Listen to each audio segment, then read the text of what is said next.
राहुल गांधी कह रहे हैं मैं विपक्ष का नेता था, मैं संभल जाना चाहता था, मुझे रोक दिया। प्रियंका गांधी भी यही कह रही हैं। ये तो देश ने देखा ही। हाँ। देश देखा हाँ। कि जिस तरीके से भाजपा सरकार, योगी और मोदी की सरकार ने हाँ। नेता प्रतिपक्ष को हाँ। संभल जाने से हाँ। जैसे लग रहा था कि जैसे कि उतनी फोर्स शायद इस देश में जो अपराधी हैं उनके लिए अगर लगाते तो इस देश में अपराधियों की आज अपराधी नहीं रहते। हाँ। हजारों की तादाद में पुलिस फोर्स लगाकर नेता विपक्ष को रोका जा रहा है। आदरणीय प्रियंका गांधी जी को रोका जा रहा है। अरे योगी मोदी जी, अगर ये फोर्स लगाना है उपयोगी, अगर ये फोर्स है आपकी तो इस फोर्स को लगाइए ना, लगाइए। कि संभल जैसी घटना हो रही थी जब, हाँ। तो ये फोर्स आपकी कहाँ थी? हाँ। अच्छा, तो नेता विपक्ष जो जा रहा था, हाँ। राहुल गांधी जी क्यों जा रहे थे? हाँ। इसीलिए न जा रहे थे हाँ। कि संभल में जो घटना हुई है, हाँ। जिस परिवार में पीड़ित जो परिवार है, हाँ। उस परिवार से मिलते, हाँ। उस परिवार के दुख दर्द को जानते, हाँ। घटना के बारे में जानते, हाँ। तो आखिरकार बीजेपी इससे क्यों अपने को अलग कर रही है? लॉ एंड ऑर्डर का मामला था, माहौल खराब हुआ। अच्छा, कौन मतलब नेता विपक्ष जाएगा तो लाइन ऑर्डर खराब हो जाएगा? हाँ। अब पूरे देश में अपराधी घूम रहे हैं। हाँ। नहीं, पूरे देश में अपराधी घूम रहे हैं, नहीं कि बीजेपी में जाकर वो धुल जा रहे हैं। हाँ। उससे लाइन ऑर्डर नहीं खराब हो रहा है। हाँ। मतलब नेता विपक्ष अगर जा रहा है तो लाइन ऑर्डर, मतलब कि ऐसा नहीं है। थोड़ा बहुत हम लोग को भी कानून और संविधान का ज्ञान है। प्रमोद तिवारी कह तो रहे हैं कि बीजेपी और बाबर का डीएनए एक है। देखिए, एक चीज बताएं, प्रमोद तिवारी ने अगर कहा है तो गलत नहीं कहा है। हाँ। प्रमोद तिवारी जी ने अगर कहा है हाँ। तो सही कहा है। हाँ। अगर इन दोनों का डीएनए अगर एक नहीं होता, हाँ। तो हमको एक चीज बताइए कि आज ये जो बड़ा अपने को ये समझ रहे हैं और बड़ा वीर समझ रहे हैं, हाँ। ये उस दिन कहाँ थे? हाँ। पैंट में पेशाब उतर रही थी जब अंग्रेजों से लड़ना था। तो हाँ। नहीं, अंग्रेजों से इसी देश में लड़ना था। बीजेपी और बाबर में बहुत डिफरेंस है। बाबर ने मंदिर तोड़वाए थे, बीजेपी बनवा। अच्छा, तो अच्छा, मैं बनारस का रहने वाला हूँ। 200 मंदिर इसी मोदी ने तोड़वाए हैं कि नहीं बनारस में? हाँ। 200 मंदिर हाँ। से ऊपर हाँ। मोदी ने बनारस में तोड़वा दिए। हाँ। और एक नहीं, अच्छा, विकास के लिए वो तोड़वाए गए मंदिर। हाँ। हाँ। वो मंदिर विकास के लिए तोड़वाए गए नहीं। और बन गया। सुनिए, हाँ। मोदी ने जो मंदिर तोड़वाए, एक से एक पौराणिक मंदिर थे बनारस के अंदर। हाँ। जो सैकड़ों साल से स्थापित थे। हाँ। उन मंदिरों को तोड़वाकर, देखिए, बनारस की तो इतनी दुर्दशा मोदी ने किया है। हाँ। कि बाबा विश्वनाथ जी के अस्तित्व को, जहाँ पूरे देश नहीं पूरे विश्व से लोग आते हैं अपनी आस्था का वो करने बनारस में। हाँ। माँ गंगा की गोद में, माँ गंगा के किनारे इन्होंने टेंट सिटी लगवाकर अय्याशी करवाया। हाँ। आज टेंट सिटी की स्थिति जाकर देख लीजिए आप। हाँ। और वही चीज हाँ। इन्होंने क्या किया कि कॉरिडोर के नाम पर, हाँ। कॉरिडोर के नाम पर बाबा विश्वनाथ के यहाँ हाँ। ये व्यापारिक कॉरिडोर बनवाया। हाँ। व्यापारियों के लिए बनवाया। हाँ। और वहां पर आज एक एक दुकानों को व्यापारियों को बेच रहे हैं, जो वहां के बनारस के स्थानीय लोग थे। हाँ। स्थानीय लोगों को जो कह रहे हैं संभल में जिनने उत्पात मचाया उन सबको गिरफ्तार किया जाएगा। देखिए, जी बता दें, वो उत्पात जिसने मचाया उसे योगी जी कभी गिरफ्तार नहीं करवा सकते। पूछिए हाँ। कैसे? हाँ। उत्पात मचाने वाले बीजेपी के लोग हैं। पोस्टर लगाए जाएंगे।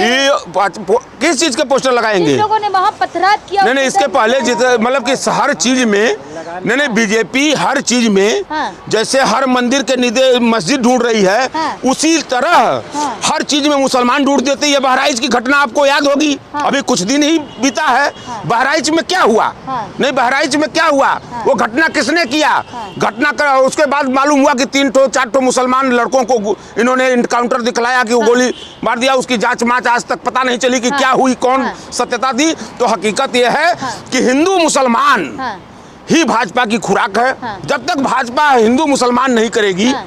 संभल जैसी घटना जो हुई है, यह मानवता के लिए शर्मसार करने वाली घटना है। पंडित है आप, मंदिर बनेगा। अच्छा, मैं नहीं, पंडित होने का क्या मतलब है? हाँ। नहीं, पंडित होने का क्या मतलब है? इंसानियत, पहले मैं इंसान हूँ। हाँ। कांग्रेस या उससे की बात नहीं कर रहा हूँ। हाँ। हम इंसान हैं, इंसानियत बची रहेगी। हाँ। मानवता बची रहेगी, तभी धर्म की बात होगी, तभी जात की बात हाँ। होगी। अगर इंसानों को ही मार डालोगे, हाँ। मानवता को ही मार डालोगे, हाँ। उसके बाद फिर राजनीति किस पर करोगे? जहाँ जहाँ खुदा है वहाँ खुदेगा। तो कहाँ नहीं? अरे ये तो हम भी चाह रहे हैं कि जहाँ जहाँ खुदा है वहाँ खुदेगा। तो मैं कह रहा हूँ, खोदो ना। बेरोजगारी कहाँ दबी पड़ी है, खोद डालो भाजपा के लोगों। हाँ। महंगाई कहाँ दबी है, आज देश के त्राह त्राह कर रहा है।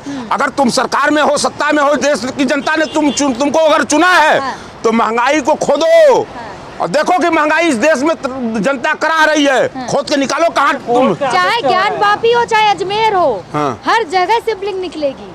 मतलब इनको हर जगह मस्जिद के नीचे, देखिए यह देश को समझने की अब जरूरत है कि भाजपा जो पार्टी है ये इसका भोजन जो है वह मुसलमान है, मुसलमान भोजन है। और ऐ मुसलमानों इस देश के भोजन मत बनो, भोजन हिंदू मुसलमान न बने, अपने हक और रसूख की बात करें। यह भाजपा की सरकार फेंकेंगे तो छोड़ेंगे नहीं। कौन पत्थर फेंक रहा है? अच्छा, यही चीज सामने आती जब राहुल गांधी जी अगर वहां प्रियंका गांधी जी गए होते तो यही तो भाजपा छुपाना चाह रही है। वहां पर आप किसी भी नेता को नहीं जाने देना चाहते। क्या आपने ऐसा काला किया है वहाँ? कौन सा कारनामा ऐसा किया है जिसको छुपाना चाहते हैं आप संभल में? लगाएंगे कोर्ट में एकदम एकदम लगाएंगे। नहीं क्यों नहीं? नेता जब विपक्ष नहीं जा सकता, नेता विपक्ष को जाने से रोका जा रहा है, तो इससे स्पष्ट है, देश की जनता भी समझ रही है कि आपने वहाँ बहुत काला किया है, वहाँ काला किया है। और उस अपने काले कारनामे को छुपाने के लिए आप सबको रोक रहे हो, प्रशासन के बल पे रोक रहे हो। जितना शासन प्रशासन योगी मोदी, मस्जिद दरगाहों में भगवान को दबाया गया है, सदियों से निकालना है। अच्छा एक चीज बताएं आपसे, मतलब भगवान मतलब इतनी छोटी चीज हो गए, मतलब जिसको हम लोग ईश्वर कहते हैं, गॉड कहते हैं, अल्लाह कहते हैं, चाहे जो भी कहते हैं, वो इतनी छोटी चीज है हो गए कि हम उसको कोई दबा देगा। आपके पीछे कोई जय सिया राम के नारे नहीं लगाएगा, लेकिन जो एडवोकेट जैन है उनके पीछे सब जय सिया राम के नारे लगाएंगे। देखिए जय सिया राम के नारे लगवाने जो पीछे लगवाते हैं या आगे लगवाते हैं, वास्तव में वो सिया राम के वो अनुयायी नहीं हैं। अरे वो पेशेवर हैं। वो धर्म के नाम पर, भगवान के नाम पर, ईश्वर के नाम पर धंधा करने वाले लोग हैं। जय सिया राम का जो जय सिया राम कितना प्यारा नाम है। इस नाम के आड़ में राजनीति की रोटी अगर भाजपा सेक रही है और हर जगह ईश्वर को इतना हल्का समाज में बता रही है, जो विश्वव्यापी है, ईश्वर जिसको हम कहते हैं, नहीं विश्वव्यापी है, कण कण में जो व्याप्त है। मैं नहीं कहता हूँ, बड़े बड़े ऋषि महर्षियों ने कहा कि ईश्वर कण कण में व्यापी है, कण कण में ईश्वर है। उस ईश्वर को तुम आज मतलब इतना नफरती राजनीति का शिकार बना रहे हो कि कह रहे हो कि यहाँ दबा है, वहाँ दबा है, मतलब ईश्वर दबा है।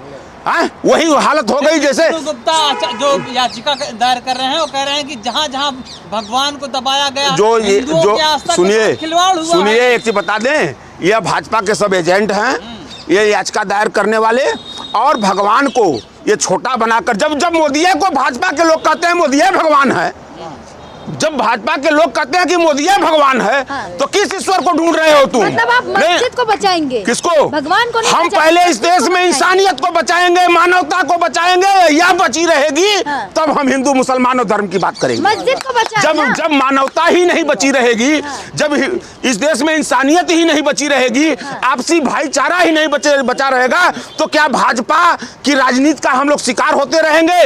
कभी हिंदू के नाम पर किसी को मारा जाए, कभी मुस्लिम के नाम पर मारा जाए। भाजपा तो यही चाहती है। और यह देश के सर्वधर्म समभाव के लोगों को समझना पड़ेगा कि अगर भाजपा, हम नहीं कहते हैं कि भाजपा अच्छा काम अगर करेगी तो हम उसकी तारीफ भी करेंगे। हम देखिए वो हम देश के नागरिक हैं, नहीं हम देश के नागरिक हैं। बात समझिए कि अय मानव, पहले इस देश के जिस भी धर्म के लोग हैं वो ये समझें कि इस देश की इंसानियत को बचाएं, और किसी भी राजनीतिक पार्टी का आप राजनीतिक भोजन न बने। यह भोजन कर रही है भाजपा हमारे आपका, हिंदू और मुस्लिमों का भोजन कर रही है भाजपा।